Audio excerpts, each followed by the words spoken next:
Hi everyone, ako na si Jerry Luis Garcia and today we're going to talk about a real life situation nga makita na to almost every day pero most of the time wala na to, di na to mabantayan siya.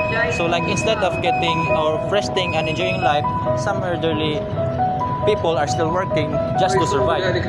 So karon naami dire sa may simbahan area sa Tagbilaran and we met lola na nabugliya og kandila. And let's get to know her story and understand their situation.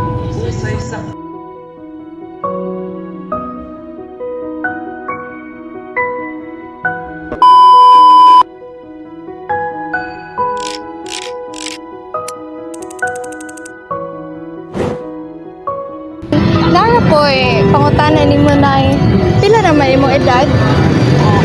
Oh, Niya, pila naman ka katuig ka trabaho? siguro mga 15 na kapin.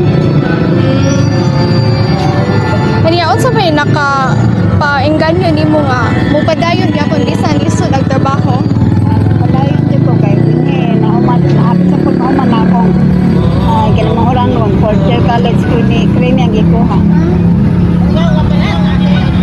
Niya, napay moment ka kanang usahay ganahan ka muundang na lang tungod sa kapoy. Na ako, pero pahuwat ko kadyo. Wala po. Niya, unsa may kuan pinaka lisod nimo nga na experience sa kuan kanang imong trabaho? Nalisod ka ng daghan, lamunon. Kanalisod ka na. Hindi na po ganahan ang lapag daghan. Yeah.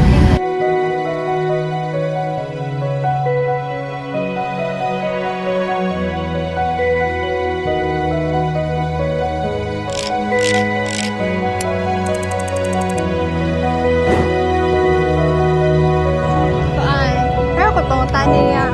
Basta may pangani mo, Joseph Ventelis, pila naman imong edad? 46, Unya, pila naman ka katuig ka trabaho? 39 years. Unya, sa kanang sa full 39 niya, kanang sa namaligi ara ka kuan kanila. Unya, unsa may nakapa, engganyo nimo nga mo trabaho bisan lisod. Ginagawin ka nila.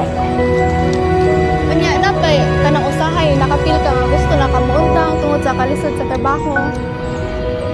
Pero kapoy. Gagawin ka lang, huwag ka lang yung pagkarabuyan. So, kuan niya holding mo mag-save baron.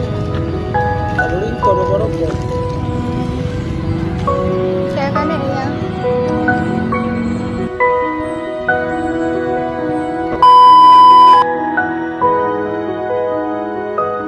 So, we're back.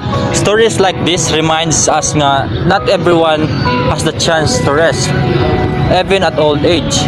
Behind every small actions or small vendors, naadjud na sila mga struggles and sacrifice and strength. So next time we see someone nga magsurusuroy nga magbuligya, let's just support them because that's how they survive every day.